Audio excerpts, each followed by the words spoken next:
Restoration projects like road decommissioning and grassland rehabilitation not only restore critical habitats, but also provide employment for local residents, exactly what is needed in the Hells Canyon-Wallowa region. But not all restoration projects require continual human action. Some only require our permission. After a 70-year absence, wolves were reintroduced to Yellowstone National Park in 1996 due to the efforts of conservationists. The return of this keystone predator is literally reshaping an entire landscape. Prior to the recovery or the reintroduction of wolves back into the park, over a period of many decades, willows, cottonwoods, and aspen, the young plants that would come out of the ground, could never get more than 2 or 3 feet in height. They were continually being nibbled off or being eaten by elk primarily. With the reintroduction of wolves back into the park, we have begun to see a recovery of streamside plant communities, initially in the willows, and the willows are doing probably the best right now of many of the woody species. It started out slowly, it was very patchy initially, but it's becoming more widespread as time goes on. We're also beginning to see now cottonwoods for the first time in probably 60 or 70 years growing above the height of elk, that is getting up 6, 12, 15 feet in height. And that hasn't happened for many, many decades. So there's a very strong shift taking place in the streamside plant communities today with the re-entry of wolves back into the northern Yellowstone ecosystem.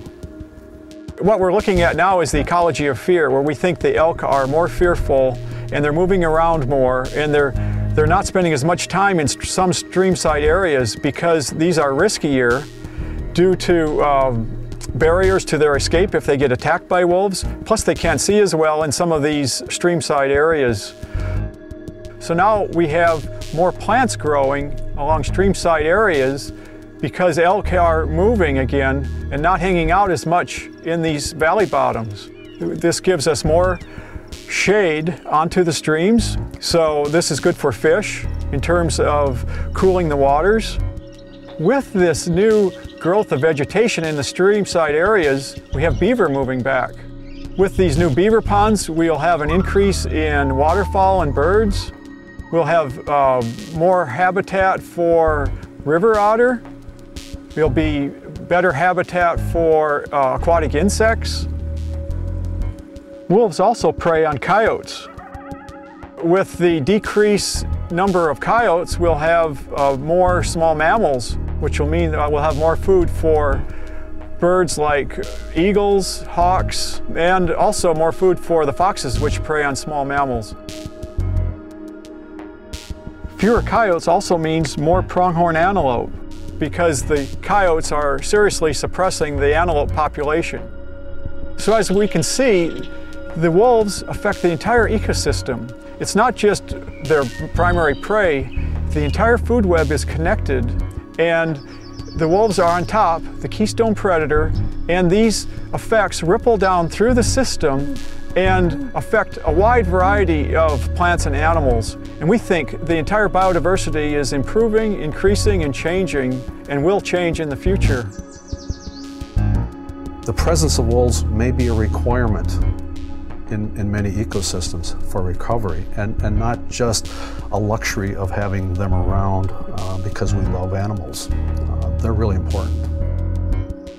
With regard to Hells Canyon, wolves are coming to Oregon, and they're going to probably come through the Hells Canyon-Wallowa route.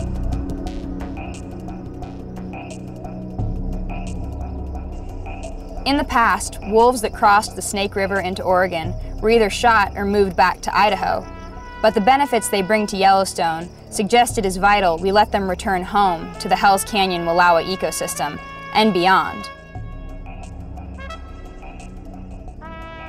And of course, gray wolf was one that we always had dreamt and had vision of returning back home.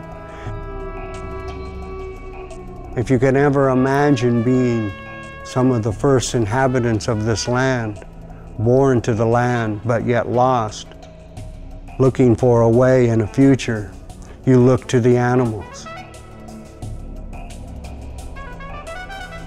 The wolf songs from the beginning, in my mind, is where our songs were born. Hamina, it's a wolf in our language. It's a reunion, a sacred connection that had been broken. It's a reunion of human being and animal, of spirits, if you will, of old friends.